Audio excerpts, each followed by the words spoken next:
అందరికీ నమస్కారం. ఈరోజు చిరంజీవి గారి గురించి అందరూ ట్రోల్ చేస్తూ ఉన్నారు, విమర్శిస్తూ ఉన్నారు.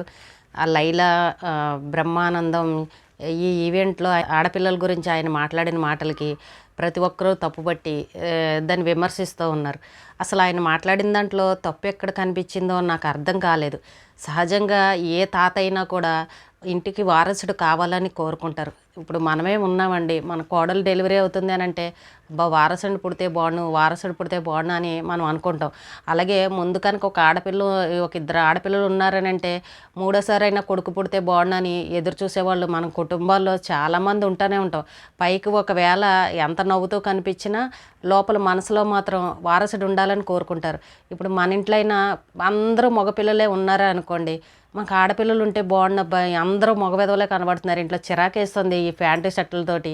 చక్కగా ఆడపిల్లలు ఉంటే ఇంటికి లక్ష్మీదేవి అందంగా ఉంటుంది, ఏదైనా ఆడపిల్లలు ఉంటేనే కళ ఉంటుంది ఇంట్లో అని మనం చెప్పుకుంటూ ఉంటాం.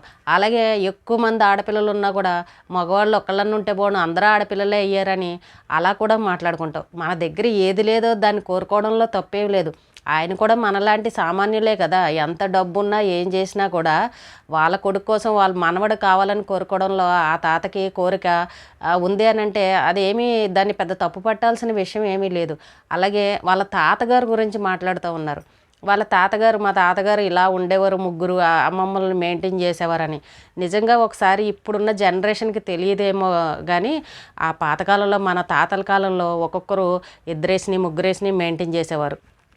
ఇంట్లో ఉన్న అది అందరికీ తెలిసిన విషయమే కానీ తెలియనట్టు ఉండేవారు. అలాంటి వ్యవహారాలన్నీ చేస్తూ ఉండేవారు. ఇప్పుడు కనుక అలా చేస్తే కేసులు పెట్టేస్తున్నారు భార్యలు, కానీ అప్పట్లో ఇవన్నీ నడిచేవి. అప్పట్లో ఎకరాలు పొలాలు ఉండేవి, అవన్నీ ఆర్పేసిన వాళ్ళు కూడా ఈ తాతలే.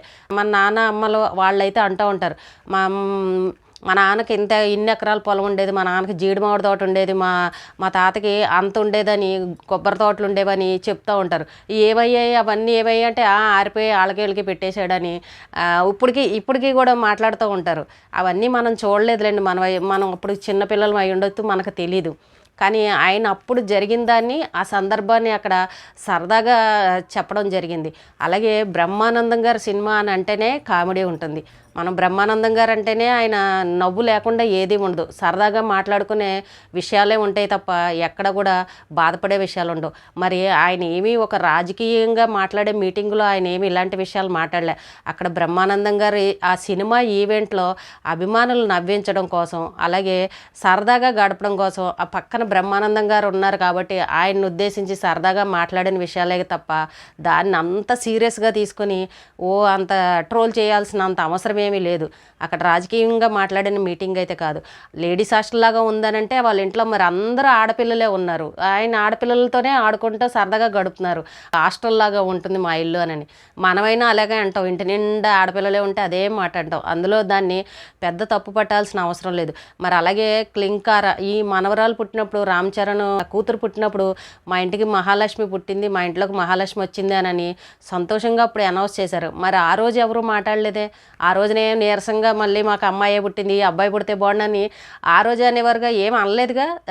సంతోషంగా లేటుగా పుట్టినా కూడా భగవంతుడు మాకు మహాలక్ష్మి ఇచ్చారని సంతోషంగా గర్వంగా చెప్పుకున్నారు. మరి అలాంటి వాళ్ళని ఇప్పుడు మళ్ళీ ఇన్ని విమర్శలు చేయాల్సిన అవసరమే ఉంది.